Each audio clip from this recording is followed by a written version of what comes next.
زبان سے روکیں، زبان سے نہیں رکتا، ہاتھ سے روکیں، ایون جہاد کرنے کا حکم دے دیا، لیکن اگر آپ بہت ہی بزدل ہیں تو ایٹ لیسٹ اس کو دل میں تو غلط کہیں، لیکن یہ کہہ دینا کہ جناب آپ جو ہے اس بارے میں بات نہ کریں، اب اس بارے میں بات نہ کرنے کا کیا فائدہ ہوگا؟ اسی چیز کو ملکو ویکسین نے جو ہے وہ ہائی لائٹ کیا تھا، اور آج کیا کچھ ہو رہا ہے، ایسی ایسی گندی چیزیں جو ہیں وہ بنا کے عورتیں گھر میں بیٹھی ہوئی عورتیں دکھا رہی ہیں، مانگنے والی ایسے مانگ رہی ہیں، کوئی شیلٹر بنا رہی ہے، کوئی یہ کر رہی ہے، کوئی وہ کر رہی ہے، یہ آج شیڈ آ گیا ہے، اور طریقے طریقے سے دکھایا جا رہا ہے۔ آج میرا کچن جو ہے وہ دیکھیں، اس کے اوپر بارش پڑ رہی ہے، فلاں بہن نے جو ہے بیڈ بھیج دیا ہے، فلاں بہن نے، مطلب ڈیجیٹل بیکاری بنے ہوئے ہیں، ڈیجیٹل طوائف گیری چل رہی ہے، اور جن کو اس ورڈ سے مسئلہ ہے وہ جا کے پہلے اس کو جو ہے اس کا ٹرانسلیشن تو پڑھیں کہ یہ کیا ہے۔ یہ عورتیں جو سارا دن اپنے آپ کو جو ہے سوشل میڈیا پر بیچ رہی ہیں، اس کو کیا کہیں گے؟ پہلے ہمارے معاشرے میں یہ لفظ بڑا غلط ہے، بڑا مایوس سمجھا جاتا ہے، ہم لوگوں نے شاید بچپن سے مطلب اس چیز کو سنا بھی نہیں تھا، اور جب سنا تو بولنے کی اجازت بھی نہیں تھی، لیکن آج یہ جو سوشل میڈیا پر ہو رہا ہے، کیا ہو رہا ہے؟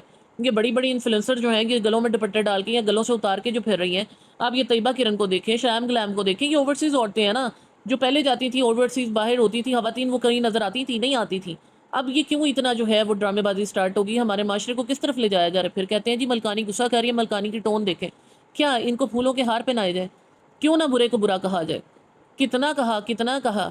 ابھی یہ دیکھیں نا، جو یہ ابھی فنڈ ریزنگ ہوئی ہے، وہ ننگی پنگی عورت کو جو ہے وہ لا کے کھڑا کر دیا گیا ہے، اس کے بعد اس کے فوٹو سیشن دیکھیں، اور جس چیز کے لیے، جس کاز کے لیے فنڈ ریزنگ کے لیے بلایا گیا، وہاں کسی عورت کے منہ سے وہ ایک لفظ نہیں نکلا، ایک دوسرے کی تعریفیں کر رہی ہیں، فوٹو سیشن کرا رہی ہیں، گانے چل رہے ہیں، ڈانس ہو رہے ہیں۔ اب وہاں پہ جناب یہ پلوشا جی بھی جو ہے بغیر اپنے آپ کو کور کیے کھڑی ہیں۔ یہ عورتیں ریپرزینٹ کریں گی اسلام کے نام پر، جو لوگ اپنی جانیں قربان کر رہے ہیں، یہ ان کو جو ہے ان کے لیے آ کے فنڈ ریزنگ کریں گی؟ یعنی آپ ناچو گاؤ ڈانس کرو، اور جو بھی ہو سکتا ہے، جتنی بھی بے حیائی ہو سکتی ہے آپ کریں، اس کے بعد جو پیسے مل جائیں وہ آپ جو ہے نا صدقہ خیرات میں نکال دیں۔ چلو جی، یہی بات رجب کو کہی جاتی تھی کہ اس نے بہن کو نچایا، سب کچھ کیا، جب اس کی کمائی حرام کی ہے اور وہ جناب لوگوں میں اتنا اتنا بانٹتا ہے، اس پہ تنقید ہوتی ہے، تو ان عورتوں کے اوپر تنقید کیوں نہیں کی جا سکتی؟ مطلب اپنی مرضی کا ہر کسی نے نا آج ایک کانسیپٹ بنایا ہوا ہے۔ اب یہ لڑکی جو ہے اتنی مہنگی مہنگی گاڑیاں لے کے پھر رہی ہے، یہ جو اس نے یہ اسکرٹ پہنی ہوئی ہے، یہ نارمل لڑکیاں پہنتی ہیں؟ یہ ہمارے معاشرے کو کس طرف لے جایا جا رہا ہے؟ یہ جو چھوٹی چھوٹی بچیوں کے اکاؤنٹس بنائے ہوئے ہیں، چھوٹی چھوٹی بچیوں کو اس کام پہ لگایا ہوا ہے، یہ کس لیے کیا جا رہا ہے؟ جو خواتین نہیں کرتی تھیں آج انہوں نے بھی کر دیا، جو بچیاں نہیں جو ہے وہ سامنے آتی تھی، چھوٹی بچیوں کو بھی سامنے لے آئے۔ بچوں کی بیماریوں کو جو ہے لوگوں نے جو ہے وہ ایک اپنا کانٹینٹ بنا کے پیش کر دیا، پھر کچھ کو تو کہتے ہیں ہائے اللہ، آپ لوگوں نے تو، آپ نے تو اتنی غلط بات کر دی، آپ نے کسی کے بچے کے اوپر یہ کر دی۔ ہر کسی کی سمٹم ڈفرینٹ ہوتی ہیں، بیماری کو آپ لوگوں نے جو ہے وہ کانٹینٹ بنایا ہوا ہے۔ اللہ معاف کرے، اگر کسی کو بریسٹ کینسر ہے تو کسی اور طرح کا کینسر اس کے ساتھ کیسے آپ ریلیٹ کر سکتے ہیں؟ اور کسی بچے کو آٹزم ہے، اس میں 101 طرح کی جو ہے نا وہ ٹائپس ہوتی ہیں کہ جو بچے ڈفرینٹ بیہیو کر رہے ہوتے ہیں۔ ہر چیز کو اپنے لیے جسٹیفیکیشن بنا کے دوسروں کو پتھر مارنے کے لیے سب تیار ہے۔ اپنے گھر میں جو ہے نا جھاڑو پھیر کے کوئی نہیں دیکھتا کہ کیا ہو رہا ہے اور کیا نہیں ہو رہا۔ اب یہ بی بی جو ہے یہ آ کے آپ دیکھیں کیسے ملکو ویکسین کو جو ہے باتیں کرتی تھی، یہ عائشہ جو اس کا نام ہے، فاطمہ کی ماں، اور اب آپ حالات چیک کریں۔ اسی طرح ایک اور ہے یہ ٹک ٹاکر، مجھے ان کا نام نہیں آتا، ان کی میں نے ویڈیو دیکھی اور بڑی اچھی انہوں نے باتیں کی، آج میں ان کی بھی یہاں پر یہ شیئر کر رہی ہوں۔ تو اب آپ سنیں کہ یہ ہمارا معاشرہ کس طرف جا رہا ہے، یہ ہم کس طرف جا رہے ہیں۔ میں اسی لیے کہتی ہوں کہ اس گورنمنٹ نے کیا مطلب اتنا زیادہ لوگوں کو جو ہے نا ریلیکسیشن دی ہوئی ہے، اس میں سے کیا ملے گا؟ یہ ڈیجیٹل بیکاری جو بنے ہوئے ہیں، ڈیجیٹل طوائف گیری جو چل رہی ہے، یہ جو ٹک ٹاک پہ بیٹھ کے مانگتی ہیں، بڑی بڑی جو انفلوئنسر شریف عورتیں، پلوشا، ہنا، فاخرہ، یہ ساری بیٹھی ہوتی ہیں ٹک ٹاک لائیو پر، وہاں پہ مانگ رہی ہوتی ہیں۔ تو آپ مجھے بتائیں نا، اس کی کیا جسٹیفیکیشن ہے؟ اس کو آپ محنت کہتے ہیں، تو پھر یہ فاطمہ جی تو بھی محنت کر کے یہاں تک پہنچ گئی، تو پھر جو ان کی ہیلپ کرتے ہیں وہ کیوں نہیں یہ محنت کرتے ہیں؟ ان کی اولادیں کیوں نہیں یہ محنت کری؟ جب ان کے لیے جسٹیفائڈ ہے تو پھر ان کو ماننے والے، ان کے چاہنے والے بھی یہی محنت کریں نا، تاکہ ہمیں بھی پتہ چلے واقعی یہ صحیح ہے۔ کیونکہ آپ جس کو جو کہہ رہے ہوتے ہیں، جس کو جسٹیفائی کر رہے ہوتے ہیں، پھر اس کا وہی عمل آپ کی بھی زندگی کا حصہ نظر آنا چاہیے۔ آپ لوگوں کا اس بارے میں کیا خیال ہے ضرور بتائیے گا، اور اللہ تعالیٰ سے دعا ہے کہ اللہ تعالیٰ ہمیں، ہماری اولاد کو ان تمام دجالی فتنوں سے محفوظ رکھے۔ اور اسی بارے میں آمین ثم آمین، اور اسی بارے میں کہا گیا تھا نماز عصر کے وقت کی قسم کہ انسان گھاٹے میں، اور واقعی دیکھیں انسان گھاٹے میں چل رہا ہے۔ پھر آفتیں نہیں آئیں گی، مصیبتیں نہیں آئیں گی، پریشانیاں نہیں آئیں گی، بیماریاں نہیں آئیں گی، تو کیا آئے گا؟ تو اللہ تعالیٰ ہمیں ان تمام چیزوں سے محفوظ رکھے، ہمیں اور ہماری اولاد کو جو ہے وہ اس دنیا میں اور اگلی دنیا میں، دونوں جہان میں سرخرو کرتے ہوئے نبی پاک صلی اللہ علیہ وآلہ وسلم کے امتیوں میں سے اٹھائے، آمین ثم آمین یا رب العالمین۔ اب آپ یہاں پر ویڈیو دیکھیں اور آپ کو خود ہی اندازہ ہو جائے گا کہ یہ بندی بھی جو ہے اس نے محنت کر کے اپنی بیٹی کو کہاں لے کر آئی ہے، اور اس کی بیٹی نے بھی محنت کی ہے، اور آج جو ہے وہ ہیول خرید رہی ہے، ڈرائیونگ کر رہی ہے۔ وہ بچی جو منہ کے اوپر کالے نشان لگا کے ٹک ٹاک لائیو کرتی تھی، آج وہ دیکھیں کہ وہ کیا سے کیا بن گئی ہے۔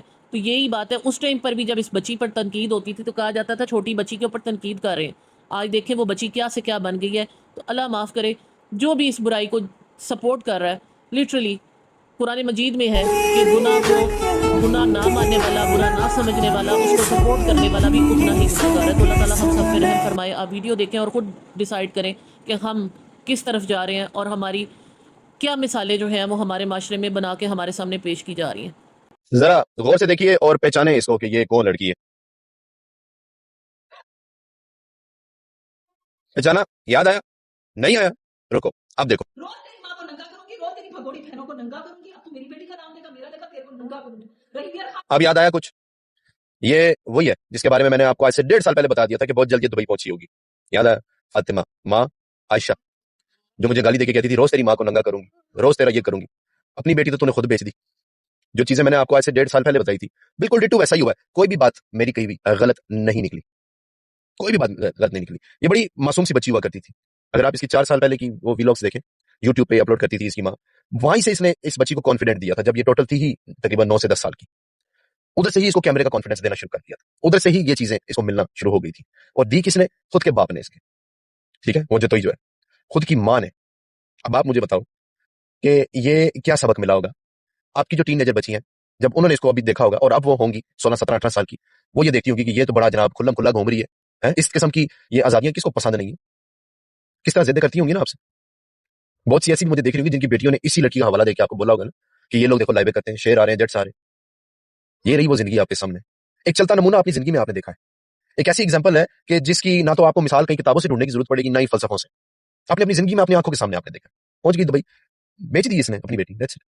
اس میں بیٹی کا اب کیا قصور جب ماں ہی اتنی بڑی بغیرت ہو، جب ماں ہی دنیا کے سامنے اپنی بیٹی کو رکھ دے کہ یہ لو لے جاؤ، اڑا لو اس کو، مارو شیر، 2 پیسے کا لالچ، سارا کچھ. ابھی بھی کون سی بڑی بچی ہے نا. یہ تو اولاد ہے، یہ تو اولاد ہے. مجھے یہ آپ کو بتاتے ہوئے خوشی نہیں ہو رہی. میں بڑے دکھ سے یہ چیز بتا رہا ہوں. اور یہ چیز ہمارے ملک کے پاکستان میں ہو رہی ہے. ایسے باپ پہ لعنت، ایسی ماں پہ تو کروڑ دفعہ لعنت، کروڑ دفعہ لعنت. ٹھیک ہے، ماں پہ بھی ڈیپینڈ کرتا ہے. جنت بھی کسی کسی ماں کے پیروں تلے ہوتی ہے جو نیک ہوتی ہے. نیک ماں کے پیر تلے جنت ہوتی ہے. ایسی ڈانڈ ماں کے پیر کے تلے نہیں ہوتی جنت. مجھے نہیں لگتا کہ اتنی پاکیزہ جو جگہ ہے وہ ان لوگوں کے لیے جو اس دنیا کے ٹیسٹ میں کامیاب ہوں گے وہ اس گھٹیا عورت کے پیروں کے نیچے ہوگی. ਅਜੇ ਮੇਰੀ ਰਿਕੁਐਸਟ ਹੈ ਫੁੱਫੋ ਆਇਸ਼ਾ ਨੂੰ ਕਿ ਇੱਥੇ ਆ ਕੇ ਕੌਮ ਦੇ ਨਾਲ ਖਿਤਾਬ ਕਰੇ ਕਿ ਇੱਕ ਵਕਤ ਸੀ ਘਰ ਪੀਣ ਨੂੰ ਪਾਣੀ ਨਹੀਂ, ਖਾਣ ਨੂੰ ਰੋਟੀ ਨਹੀਂ, ਦਵਾਈ ਨਹੀਂ, ਇੱਟਾਂ ਚੱਟ ਕੇ ਸੌਂਦੇ ਸੋ, ਦੀਵਾਰਾਂ ਚੱਟ ਕੇ ਸੌਂਦੇ ਸੋ. ਬੇਟੀ ਨੇ ਮਿਹਨਤ ਕੀਤੀ, ਕੀ ਮਿਹਨਤ ਕੀਤੀ ਪਸ਼ੀਦਾ ਹੈ. ਲੇਕਿਨ ਕੌਮ ਨੂੰ ਆ ਕੇ ਦੱਸੋ ਕਿ 1 ਕਰੋੜ 35 ਲੱਖ ਦੀ ਜਿਹੜੀ ਹੈਵਨ ਲਈ ਏ ਉਹ ਕਿਹੜਾ ਕਾਰੋਬਾਰ ਏ, ਉਹ ਕਿਹੜੀ ਸਟਰਗਲ ਏ, ਉਹ ਕਿਹੜੀ ਮਿਹਨਤ ਏ, ਉਹ ਕਿਹੜੀ ਪ੍ਰੋਡਕਟ ਏ, ਤਾਂ ਕਿ ਦੂਜੀ ਕੌਮ ਜਿਹੜੀ ਸੁਸਤੀ ਕਾਹਲੀ ਦੀ ਮਾਰੀ ਉਹ ਵੀ ਮੋਟੀਵੇਟ ਹੋ ਸਕੇ. ਫੁੱਫੋ ਆਇਸ਼ਾ ਜਿਹਨੇ ਸਰਫ ਵੇਚਿਆ, ਜਿਹਦਾ ਬੰਦਾ ਲੰਗੜਾ ਸੀ, ਘਰ ਖਾਣ ਨੂੰ ਰੋਟੀ ਨਹੀਂ ਸੀ, ਉਹ ਫੁੱਟਿਆ ਹੋਇਆ ਦੁੱਧ ਪੀਂਦੇ ਸਨ, ਬਾਹਰ ਨਾਲੀਆਂ 'ਚ ਬਹਿ ਕੇ ਵਾਸ਼ਰੂਮ ਕਰਦੇ ਸਨ, ਦਰਖਤਾਂ 'ਤੇ ਬਹਿ ਕੇ ਟੈਂਪਰ ਲਾ ਕੇ ਫਿਰਦੇ ਸਨ, ਤੇ ਅੱਜ 1 ਕਰੋੜ 35 ਲੱਖ ਦੀ ਜਿਹੜੀ ਗੱਡੀ ਆਈ ਏ, ਕੌਮ ਦੇ ਨਾਲ ਖਿਤਾਬ ਕਰੋ ਤਾਂ ਕਿ ਸਾਰੇ ਲੋਕ ਉਹ ਮੋਟੀਵੇਟ ਹੋਣ ਕਿ 1 ਕਰੋੜ 35 ਲੱਖ ਦੀ ਗੱਡੀ ਕਿਹੜੀ ਪ੍ਰੋਗਰੈਸ, ਮਤਲਬ ਕਿਹੜਾ ਐਸਾ ਕੰਮ ਹੈ ਜਿਹਦੇ ਤੋਂ ਇਤਨੀ ਜਲਦੀ ਆਇਨਸਟਾਈਨ ਨੇ ਨਹੀਂ ਤਰੱਕੀ ਕੀਤੀ, ਨਿਊਟਨ ਸਾਲਾ ਬਾਗ ਵਿੱਚ ਬੈਠਾ ਰਿਹਾ, ਹੋਰ ਇਤਨੀ ਦੁਨੀਆ ਇੰਨੀ ਤਰੱਕੀ ਨਹੀਂ ਕੀਤੀ.